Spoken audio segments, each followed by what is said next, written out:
Hello and welcome to the latest episode of the Low Budget Review Show. I am your host, Eric Smith, and today I'm talking about The Devil's Advocate by Andrew Neiderman. This copy is from Pocket Books, and apparently it is a first edition paperback. Now, I'm just going to read the back cover copy. Although most of you, maybe I shouldn't say most of you, I think a lot of you at least, are going to know what this story is. It's The Devil's Advocate. Defender of the Damned. Kevin Taylor is on top of the world when he joins... How would it affect things if I turned this light on? Just so I could read a little better. That's terrible. Alright, I'll have to do without it. But it's red on black. Kevin Taylor is on top of the world when he joins the big-time Manhattan criminal law firm of John Milton and Associates. It's all he and his wife desire and more. A massive raise, a chauffeur and limo, a plush rent-free apartment in the building where the brilliant Mr. Milton and his associates live. John Milton has given Kevin one of the hottest cases of the year, and a case file that was assembled before the crime occurred. As Kevin plunges into his work, he begins to sense a pervasive evil behind the elegant facade of his firm. All their courtroom battles are successful. Every criminal walks free. Kevin's mounting suspicions are turning into terror. He has joined the advocates of the damned, and unless he takes up a desperate challenge, their malevolent power will engulf him. So that's obviously the back cover copy. For the too long didn't watch crowd, 5 out of 5 stars. I loved this book. Apparently, I'm becoming a huge fan of Andrew Neiderman without ever having read the 800 V.C. Andrews books that he's written. That's a slight exaggeration. But I've been reading the stuff under the Andrew Neiderman name, really enjoying it.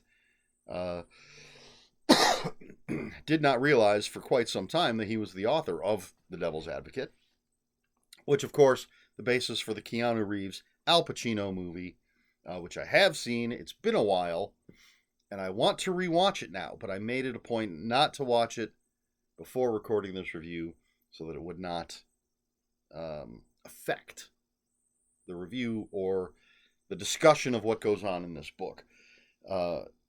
So, there's a cold open that I am not going to reveal.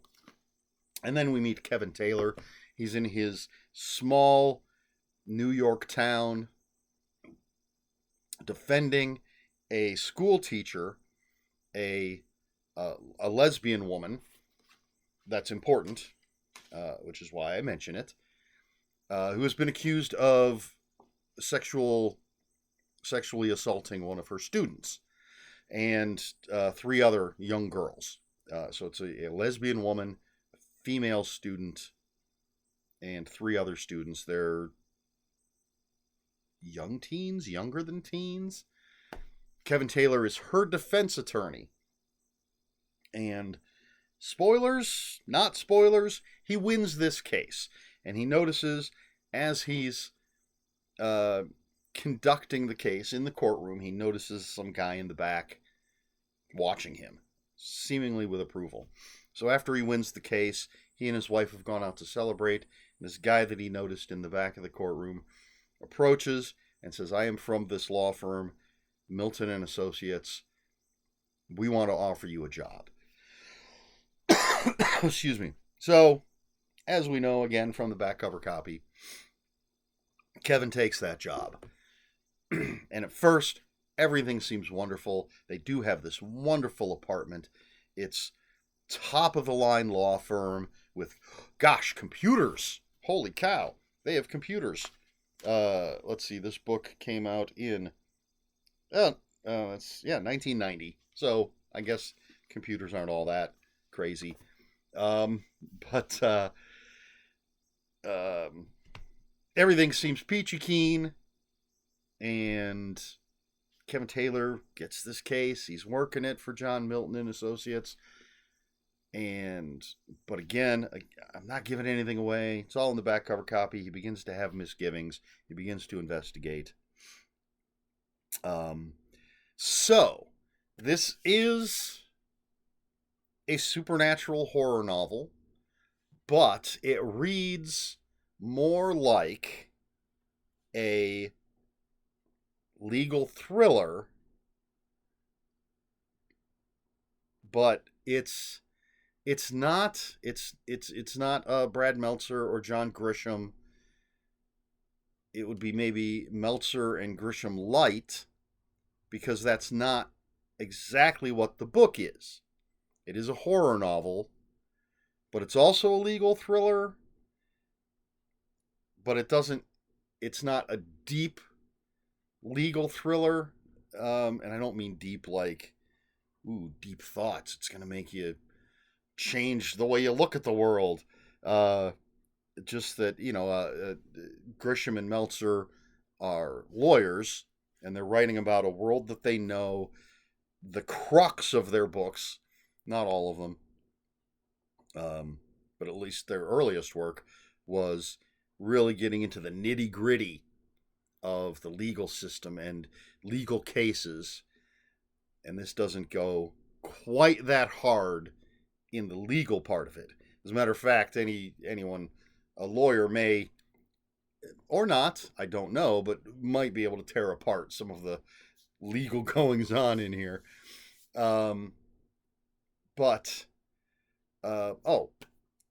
This book gave me the feeling of Rosemary's Baby and The Stepford Wives, both by Ira Levine, because we have this young, up-and-coming couple moving into a new environment, and one of them totally embraces the new environment, while the other one has some misgivings about what's going on. And eventually, things escalate, and, well, we'll leave it there for the moment. So I very much had Rosemary's Baby, Stepford Wives feelings from this book. And I love both of those books, and I think they're the same plot, personally. Rosemary's Baby and Stepford Wives, same plot, just with some differences. If anybody wants to discuss that, let's get into it in the comments below. But yes, very reminiscent of those two books. Possibly there's other books that would fit into this mold. I don't know. Kevin Taylor, definitely a flawed character. A little difficult to like, in my opinion, early on. He becomes a bit more sympathetic. He is... when I hear advocate, I tend to think of that as a positive thing. One is an advocate for the downtrodden. One is an advocate for the defenseless. But in this case, these are advocates for basically people... can I talk about it? I don't want to spoil anything for anybody who hasn't read it or seen the movie. Let's just say the word advocate in this case doesn't quite fit that use of the word, defending the downtrodden, the defenseless, but it is the devil's advocate, which of course is a turn of phrase, a saying. What would you call it? I'm playing the devil's advocate when one takes, again, I always see it as taking a side you don't necessarily or don't believe in, simply to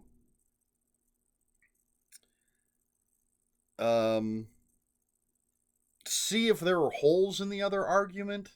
See if, I don't know. This is all off the top of my head. But playing the devil's advocate can be useful in a real world discussion, because let's say you have some belief of something, And I might agree with you, but I can play the devil's advocate to see if there are any holes in your argument. See if it all just falls apart. See if it's logical enough, if it can stand up to opposition, essentially. And there are some people that play devil's advocate just because they're assholes. But anyway, that's not necessarily what's going on here. I don't know why I'm getting off on this crazy tangent. But well-written book, compelling story, interesting, if not necessarily likable characters, twists and turns. And if you've seen the movie, I am 99.999%. Well, no, I'm 100% sure the ending is different. So, as for the rest of it, it's been such a long time since I've seen the movie. I don't remember any details except for the sexy elevator scene.